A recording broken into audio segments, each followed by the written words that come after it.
I can already tell you, like, the first thing that we'll probably do when someone comes in is pull up their attendance report. Because without the attendance report, it's really hard to tell the story of why these people are excelling or having struggles. And then from there, the next thing we'll probably do is talk about nutrition. And if they're showing up and they're eating clean, then from there, it's probably a talk about mindset. It's really, it kind of like ties the whole thing in. So it goes kind of in this cyclical thing of eat clean, train hard, live life, eat clean, and we want to do that on a weekly basis, but every 90 days, we're going to check in. We are here because we know the outcomes in our lives are within our control. That taking absolute ownership of how we eat, sleep, train, think, and connect with each other is how we'll optimize our health and happiness. That chasing excellence is how we grab hold of what is possible. Our mission is to live on the run, always chasing, never stopping. Hello, Ben. Patrick. How are you today? Doing great. Good. Today we are going to talk about sort of defining your customer's journey, right? Whatever, and we can figure out what that means. But today's episode is brought to us by a company called Functional Branding, and we're going to hear more about them later. And I'm excited about that for reasons that will become obvious. But to start with this idea of sort of defining your customer's journey, something happened maybe like a year and a half ago here, where you really started to think about how are we bringing people into the gym, right? Like, what does the process look like to go from an interested person to they're now a fully functioning member of our community, right? So where did the impetus of those changes or that thinking come from? Was it just a matter of like, you just like a light bulb moment, or do you remember where it came from? Yeah. Yes, I do. Yeah. It actually was kind of two light bulb moments put together. The first one was reading the book Traction by Gino Wickman, which he talks about your proven process. And when I came across this, and I'll explain what it is in a second, but when I came across it, it was like, we don't have a proven process. Yeah. The second one was when my oldest son went from public school to private school. And I realized the difference in how they look after their quote unquote customers. And it was such a eye-opening experience. So kind of to backtrack quickly, a proven process is basically, if you think of it in terms of like infographic type thing, it's like a 4 to 6, 7 step process that you bring your customer through. When I looked at that in terms of the way we were doing it with our current membership and the way we've done it forever with our gym, it was, okay, come in and you can try a class for free. Then you do our elements program and then you're a member. Right. It was like a 3-step process, and it was kind of a shady one at that. Right. The flip side of that is when Jonah, my son, went from public school to private school. In public school, it's kind of the same deal. Right? It's like you come into school and some people excel and get scholarships to Harvard, and other people drop out.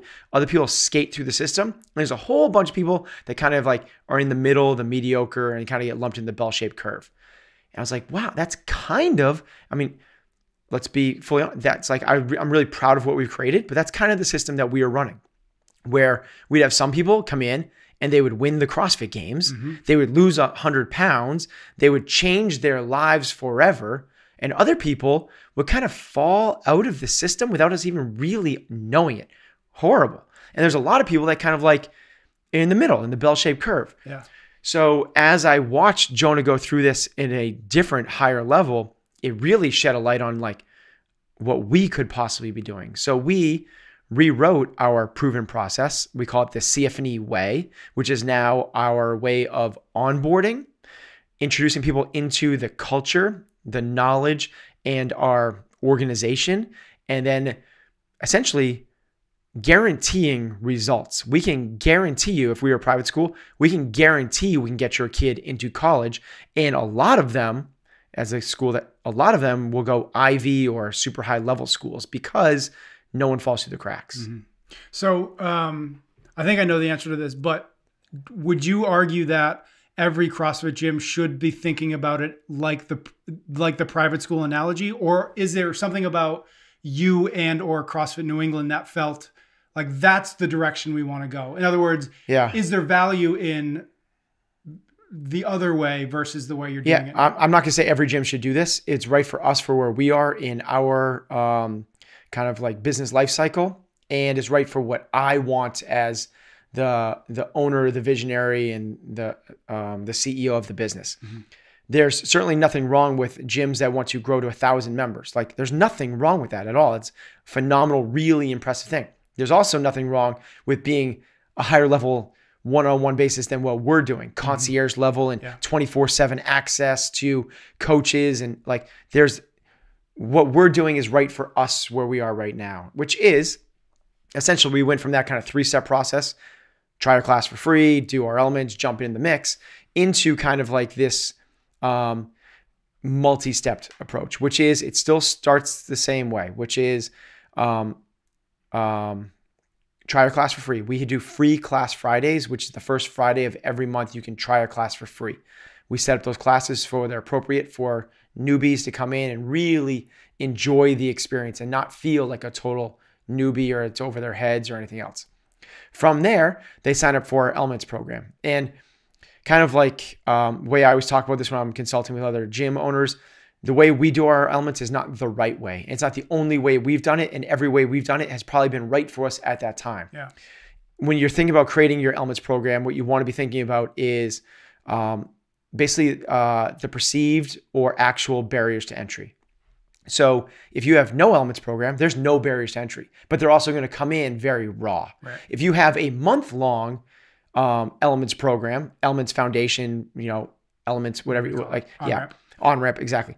A month long, and it costs $300, and it's one-on-one, and it's 12 sessions. Well, obviously there's a much larger barrier to entry, but they're going to come in really indoctrinated, really up to speed in what's going on.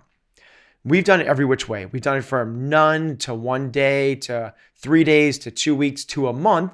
We've done it in classes. We've done it one-on-one. Right now, what we're doing, because it's appropriate for us and where we are in our life cycle, and that barriers we're putting up are appropriate and conscious, is it's a 2-week program, one-on-one, that lasts 5 sessions. So you meet with a coach one-on-one for 5 sessions. The 5th or 6th session, depending, is in the class. You're actually taking a class, because what we found was there was people do Elements in this one-on-one or group setting. And now it's like, okay, now go jump in that class over there. Right. It's still super scary. Yeah. So now what we're done is we're creating like blending the two and making it gray.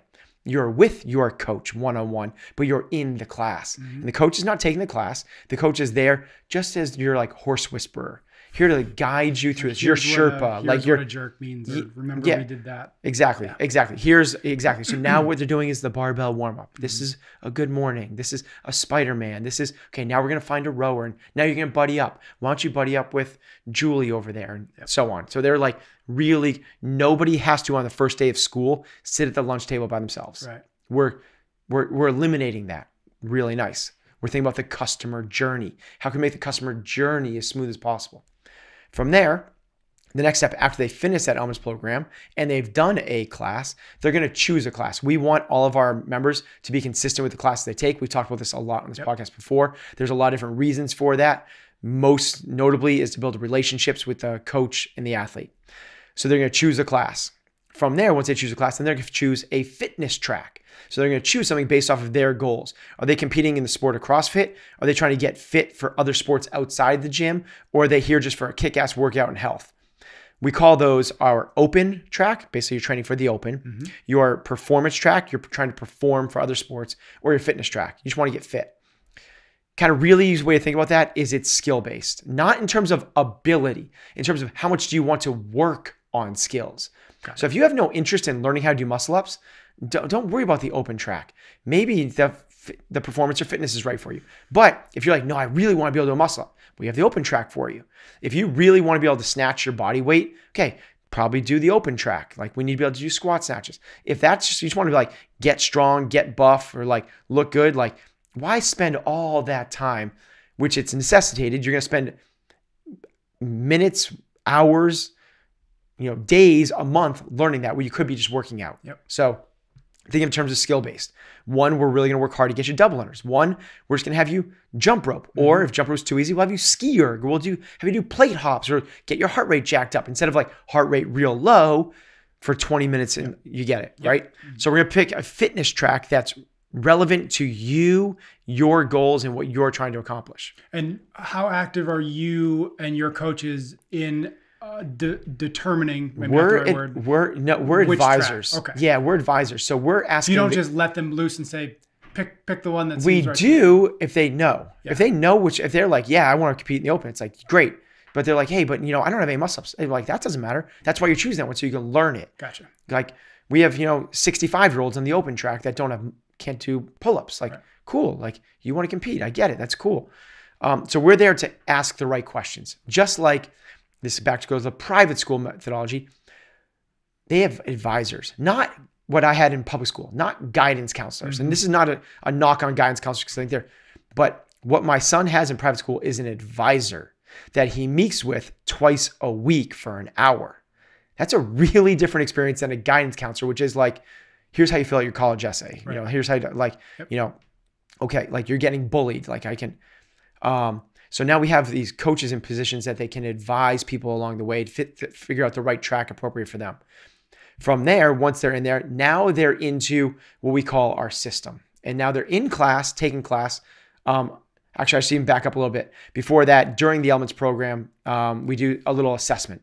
We get some metrics on them, simple things like body fat and weight and stuff like that. And we get some really loose performance measures. Yep. We don't really tell them that this is like a performance thing, but we want to get their 3-rep front squat. We're not going to have them max out. We just want to get something that they can kind of measure off of. Yep. We do the workout Fight Gone Bad, but we don't freak them out with Fight Gone Bad. We don't like push them to they're puking in the corner. We just want to get like, here's your work capacity. Yep. And we get pull-ups. Yep. And if it's banded, okay, we can do 10 with a green band and we get that. So now we have like these three kind of like relative strength, we have absolute strength, and we have work capacity. And now from there, and along with some biometrics, weight and body fat. Now from there, we have a little picture of where this athlete is. Walked in, right? Exactly. Yeah. So then they get into our system, and in the system, we have it kind of threefold. And basically we say if you do these three things, we can guarantee you results.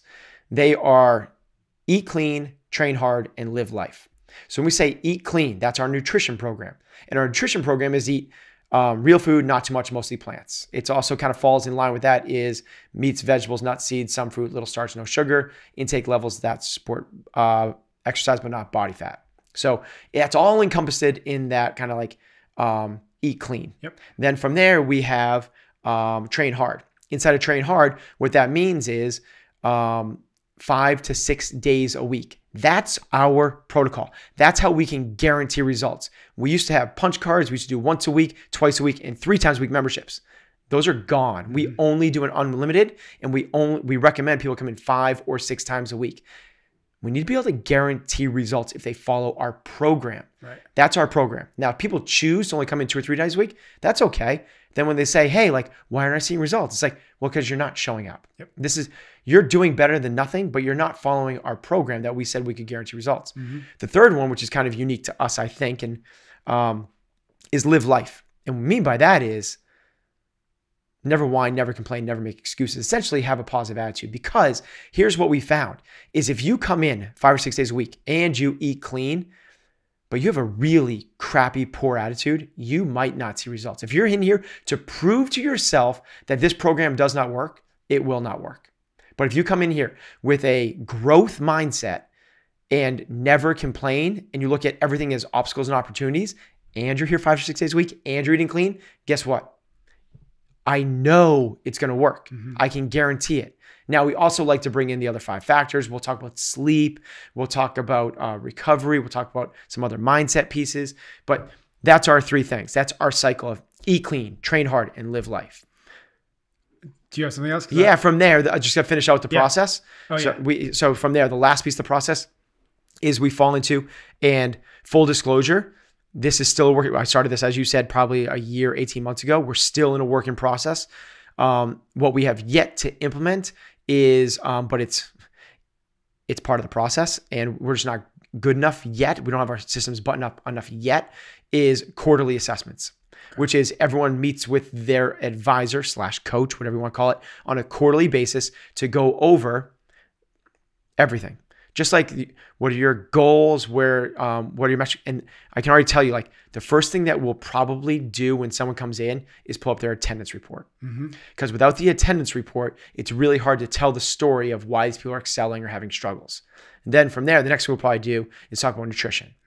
And if they're showing up and they're eating clean, then from there, it's probably a talk about mindset. It's really, it kind of like ties the whole thing in. So it goes kind of in this cyclical thing of eat clean, train hard, live life, eat clean, and we want to do that on a weekly basis. But every 90 days, we're going to check in with you. And we also, have a self-assessment scorecard. Based off of like all these 5 factors. So we have a thing for, it's 10 points for each category, and we have 5 categories. So it's a 50-point quiz. So it's basically like, how often do you sleep 8 hours a night? How often do you eat processed foods? How much water you drink? So, and from there you get, so now they also have this kind of like, anecdotal, snapshot. And it's gray. It's not science, right? We're not like, we're not measuring, force times distance over time. It's subjective, but it's another measure for us. Today's episode is brought to you by Functional Branding. As I said at the open, I am excited about that because functional branding is a project of mine that I'm launching into the world as of right now. Normally for these breaks, I'll be sitting down with entrepreneurs to talk about how their brands are chasing excellence. But since we thought it'd be strange to listen to me talk to myself, Ben and I swapped roles for a bit so that he could ask me some questions about the project. Here is a bit of that conversation. What is functional branding? Functional branding is an online resource for CrossFit affiliate owners who want to define, design, and refine their marketing operations. What does that mean? So what the course actually walks people through is a series of 15 questions. Those 15 questions make up what I call brand work, where you enter in all the answers to these 15 questions, and you sort of walk away with a blueprint by which you can look at your website and ask yourself, is this doing the job that it should be doing? And that really is the tactical goal of the course, is walking away with a more useful, effective, streamlined website so that you can attract the right people when they find you. What else goes into like kind of the bucket of branding and marketing? You mentioned the website. What else would somebody like through this course kind of be talking about, thinking about, or seeing at the end of it?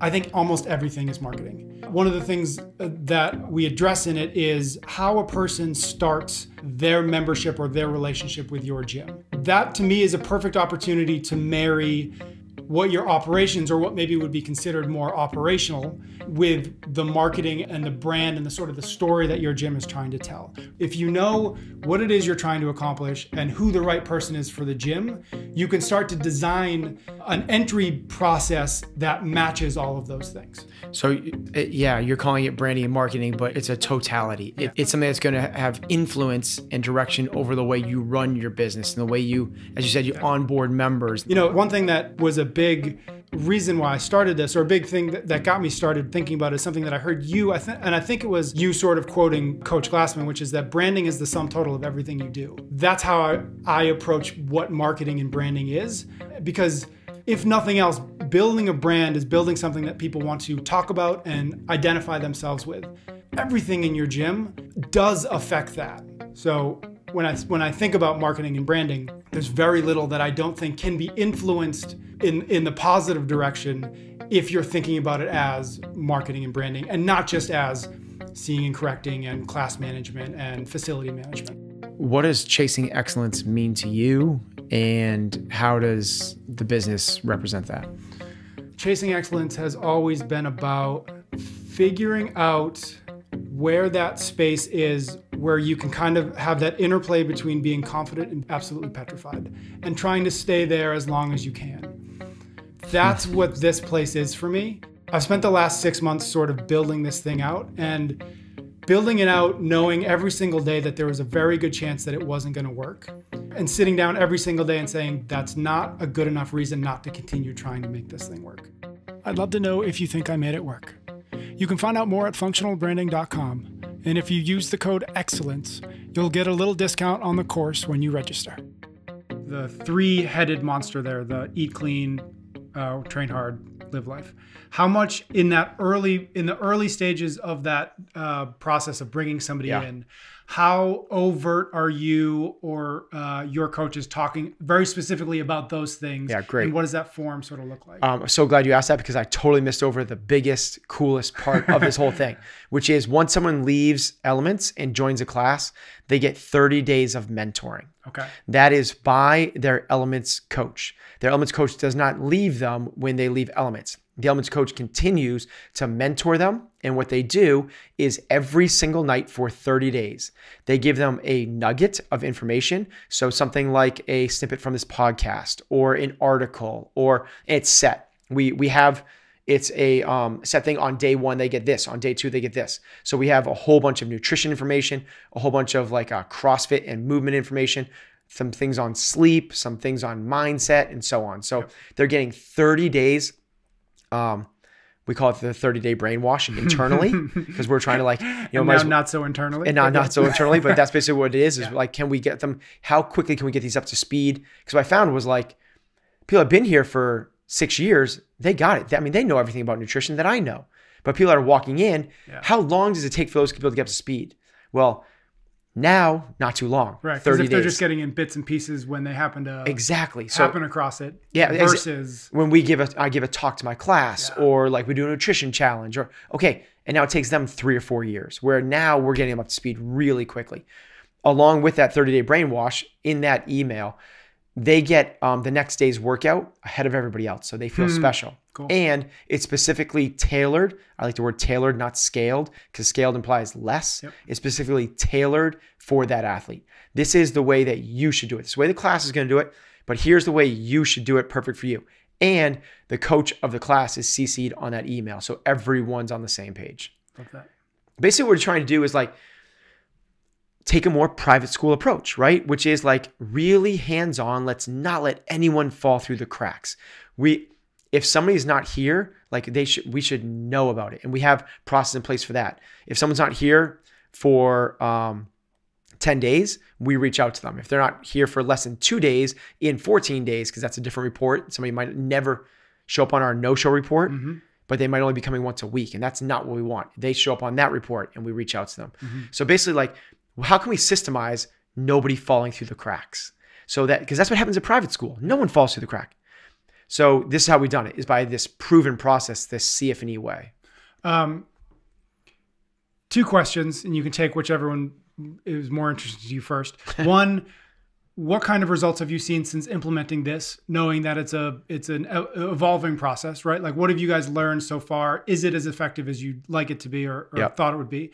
And the second question is, you've said a couple times, it's right for our gym in sort of the business life cycle where we're at. Yes. When you say that,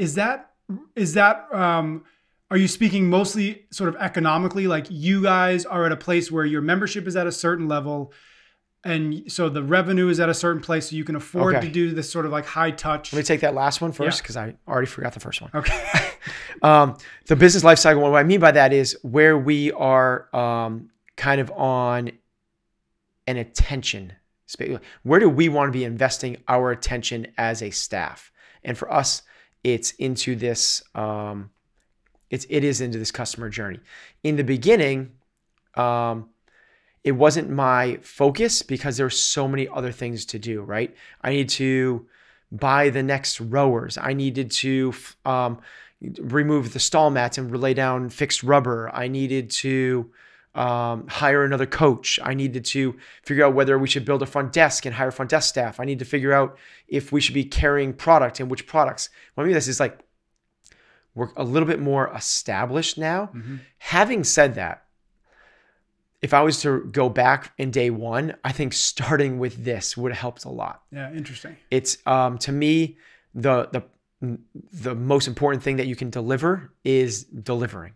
And this is how you can prove and guarantee you're going to deliver what you want to. The way this is talked about in Gino Wickman's book, Traction, is it's from a sales perspective. So what he says is, imagine company A goes to a prospective client, and the prospective client says, okay, so tell me about your company. And the guy goes, okay, so, and he just goes off on this tailspin, right? And it's like talking about their history, and it's talking about the onboarding. It's talking about what it's going to look like 3 months down the road. And it's going to talk about like their pricing. It's going to talk about okay, it's like overwhelming. And as opposed to another guy that whips out literally an infographic that has 6 steps on it. And he says, well, this is where we are right now. Next step, we're going to do this. Then after we complete that, that will last for 2 weeks. And then the third step is we're going to come in and we're going to do some consultation. And after that, we're going to bring in the product, and then we're going to talk to your whole team. And then from there, you go into our quarterly assessment, ... And you're like, I get it. Yep. It's a way we actually have an infographic of this that we put up behind the front desk that everybody that walks in for the first time, we can walk them through and show them literally how they get from where they are right now to where they see everybody else, because it's so overwhelming otherwise. I put myself, imagine if like I walked into a Kung Fu studio and everyone's like in the gis and like doing crazy stuff that I've never seen before. I'm like, well, check, I'm out. Like what, like I don't even know how to like conceptually get from here to there. Or you walk in to take music lessons to play guitar and everyone's jamming on stage in front of like, 1,500 people. You're like, okay, no, forget it. Like I'm not for me. Yeah. As opposed to I'm like, no, we're going to spend 3 weeks here, a week here, a month here. Like I get it. I can see it. Yeah. Quickly, the question that you forgot, has it worked? Is it as effective as you'd like it to be? And then maybe how are you going to make it better? Okay. So has it worked? I wish I could answer that with more clarity.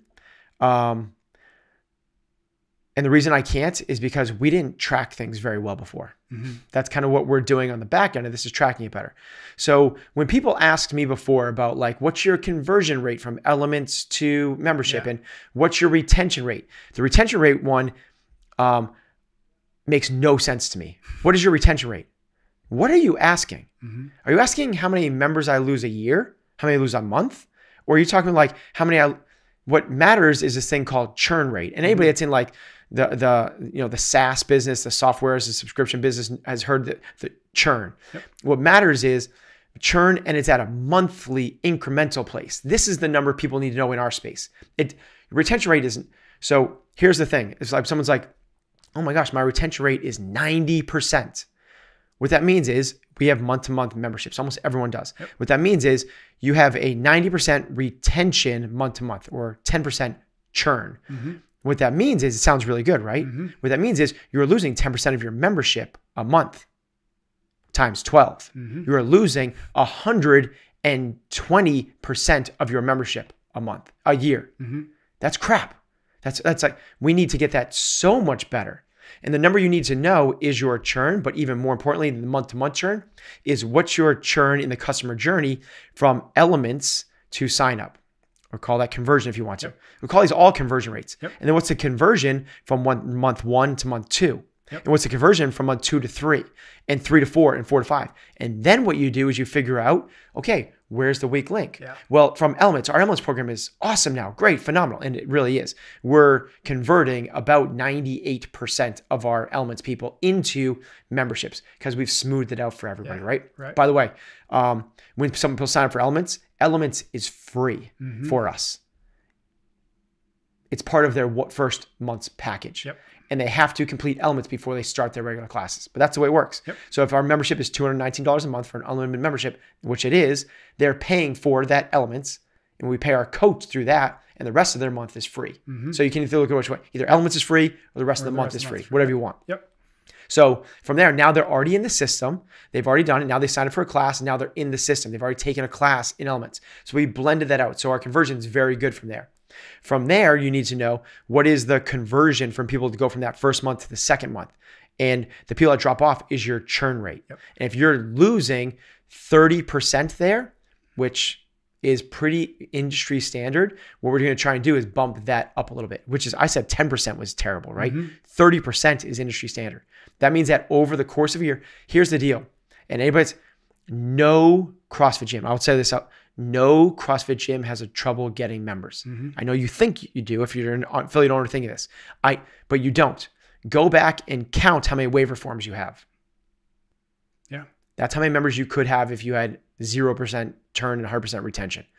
And for most people, it's in the hundreds and hundreds. Some people, it's in ours is in the thousands. Yeah. Like we have no problem getting members. And it's not because we've been around for 10 years or because we've won the CrossFit Games or anything else. Most gyms don't. You have plenty of people walking through the door. What you need to do is get better at holding on to members. The way you do that is by defining and enhancing the customer journey, which is that proven process. Yeah.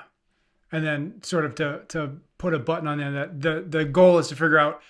Oh yes, for sure. Is sort of like where is at 3 months we were losing a lot of people. Exactly. So let's say you figure out. Let's say you have like your churn is 10% at month 1. It's 10% at month 2. It's 10% at month 3. But at month 4, it goes up to 30%. Mm-hmm.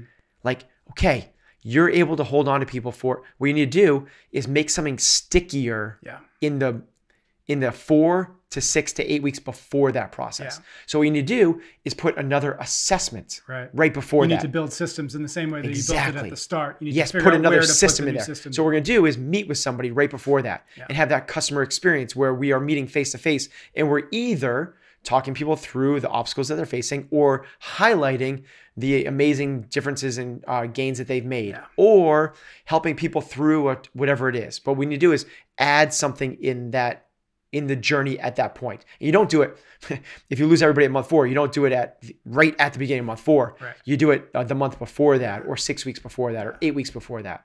Yeah. And then again, because if you do that, it'll change the whole system again. Now you can figure out your numbers again, second time. Yeah. But what this does is it narrows your focus. Instead of like, we just have to make everything better for everybody at all times. Figure out where the weak link is and hone up the weak link. Leave it there. Cool. Thanks, Pat. To learn more about functional branding, I invite you to check it out at functionalbranding.com. Use the code EXCELLENCE at registration to get special pricing. You can get every episode of Chasing Excellence wherever you listen to your podcasts or on YouTube. Until next time, thank you for listening.